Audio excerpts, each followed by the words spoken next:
Hey guys, today we're going to talk about factoring using the AC method. Now, this method helps us solve trinomials with an A value greater than 1. You may have already tried out the box method to help us solve problems like this as well. But this is an alternative way to do the same thing, and you'll notice some similarities. Some people don't love the box method, some people like this one. Some people are the opposite. So I like to provide all the different strategies we can use to help us get through these problems. You'll notice I have the 6 steps to solving this method written over on the side here that we'll be able to follow along with. So here's my trinomial, 6x squared minus x minus 2.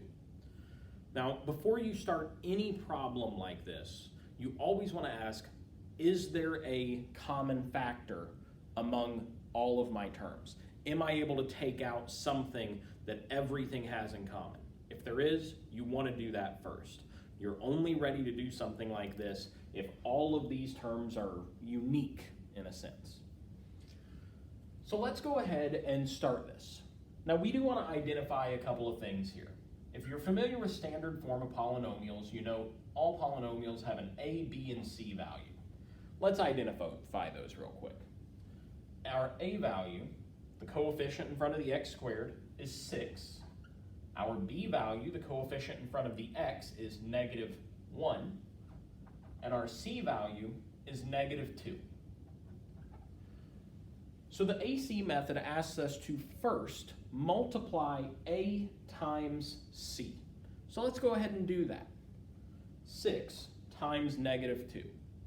Well, a times c is going to be negative 12. Simple enough first step, right? Now when we look at number 2, it says find factors, or numbers that multiply to become AC, that add to equal B. So the way I like to draw this or represent this is factors of negative 12, again, numbers that multiply to make that would then add to equal B, or negative 1.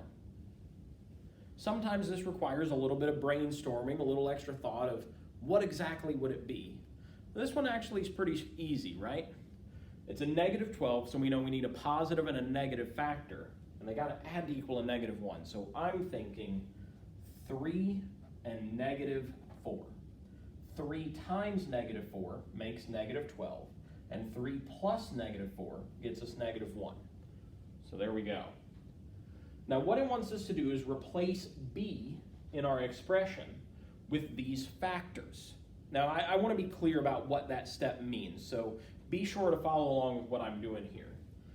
I'm going to rewrite this, but where b would be, I am going to instead write each of these factors, but I need to keep an x with them.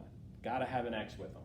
So I can write plus 3x, and I'm going to write plus because it's a positive 3, and minus 4x because it's a negative 4. And then I'll go ahead and finish it off with minus 2 like we ended the original one with. But again, this b is actually going to split into these two parts. Now mathematically this makes a little bit of sense because let's think about it. Plus 3x minus 4x, if we were to combine those like terms, we would actually end up with negative x. So that makes a little sense there, right? Now that we have our new polynomial, what we want to do is we want to group or put parentheses around the first 2 terms and then put the second 2 terms in a group as well. That looks like this. And you want to keep the signs with the numbers, so that negative is going to stay with the negative 4, that kind of thing. But we group them just like that. And once we group them, we want to factor out the greatest common factor of each group. This might be kind of the hard part. We need to look at these and figure out what is their greatest common factor, just in this group, and then we'll do it again with this one. So 6x squared and 3x. Well, I know that 6 and 3 both have 3 in common, so that's going to be my whole number part of my greatest common factor. Now I need to look at variables. This one has an x squared, that one has an x, so therefore x seems like it's a common factor as well. Now I'm ready to go ahead and see what this would look like once I divide this out.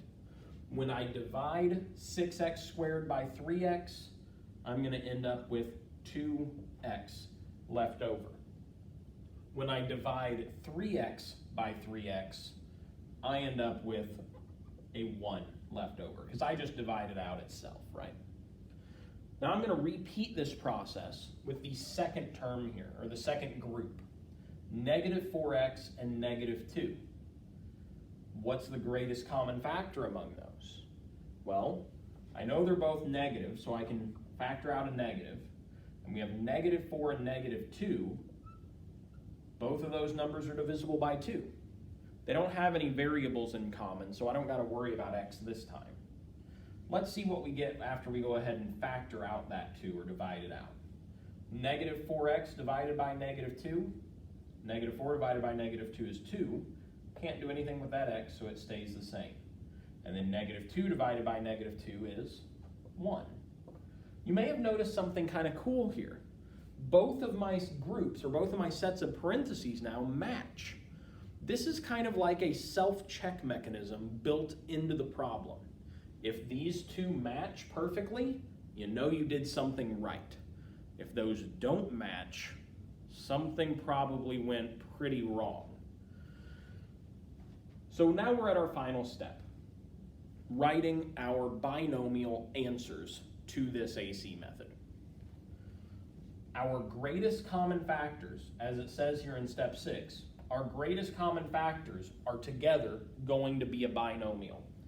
3x minus 2. That is one of our binomial factors. Our second factor is what we have matching in those parentheses. 2x plus 1. And those are the factors of our original polynomial. If you wanted to go ahead and FOIL these together, guess what? We would end up right back where we started. But that's another way you can check yourself as well. One thing I do like about this method is that it checks itself in this step. You have that moment of being able to see, am I doing things right or am I doing things wrong? Because, again, if these do not match, you've gone awry somewhere. But if they do, you're on the right track.